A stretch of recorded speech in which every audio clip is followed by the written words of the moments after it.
Welcome to The Explainer.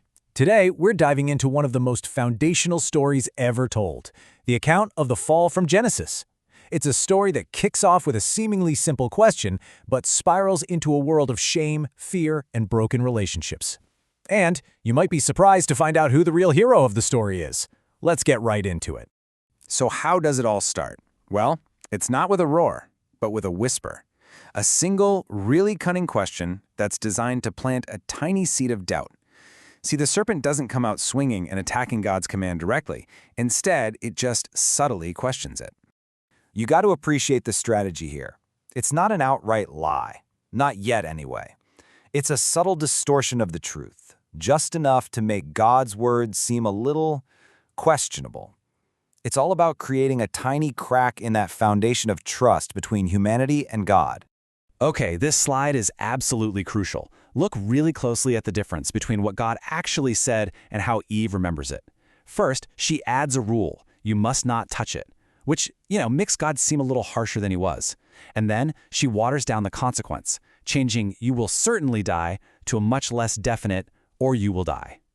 These little changes, they make all the difference. And that little bit of fuzziness around the command? That's the exact opening the serpent was waiting for.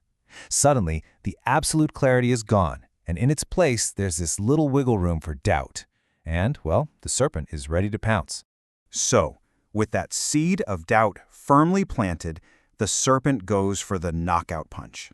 It moves from just twisting the truth to a full-on, flat-out contradiction.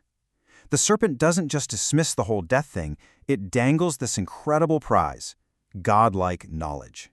Wow, this isn't about an apple anymore, this is about becoming a god. So all of this leads us to the pivotal moment, the moment of choice. And here is the key takeaway. The decision is no longer based on what God said, it's based entirely on what Eve sees and feels for herself. And what's so interesting is that the fruit probably did look good. That part wasn't a lie.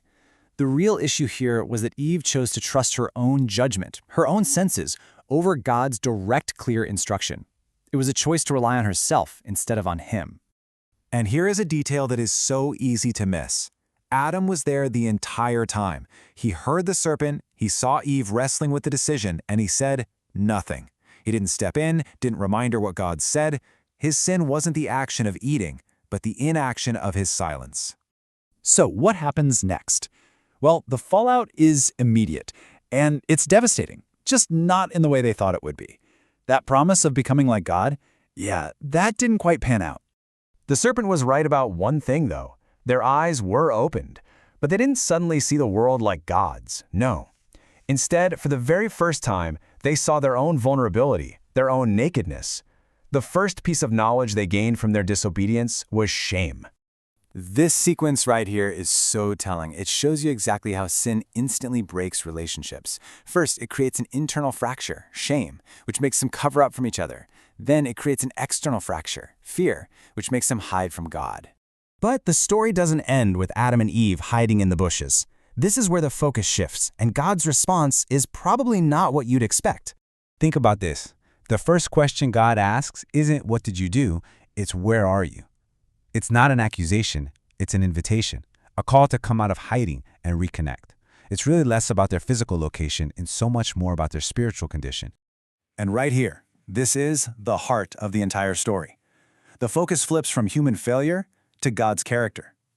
Even after they've disobeyed, after they've hidden from him, God is the one who comes looking for them. He takes that first step toward reconciliation. But when God gives them this chance to come clean, what happens?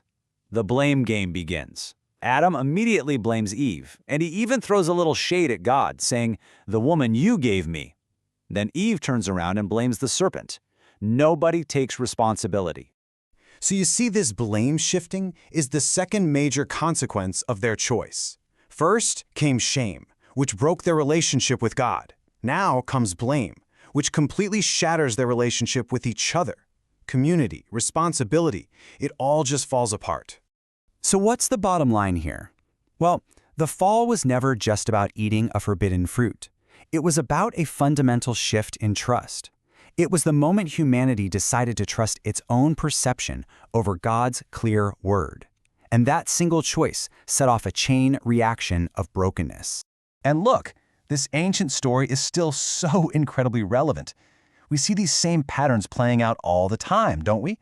The temptation to trust what we see over what we know is true, that knee-jerk reaction to hide our mistakes, and that powerful impulse to blame someone else. Sound familiar? And so, this explainer leaves us right back where the story shifted, with God's question echoing down through time. Where are you? It's not a question of judgment. It's an invitation, a chance to stop hiding, to be honest with ourselves, and to find our own place in this timeless story.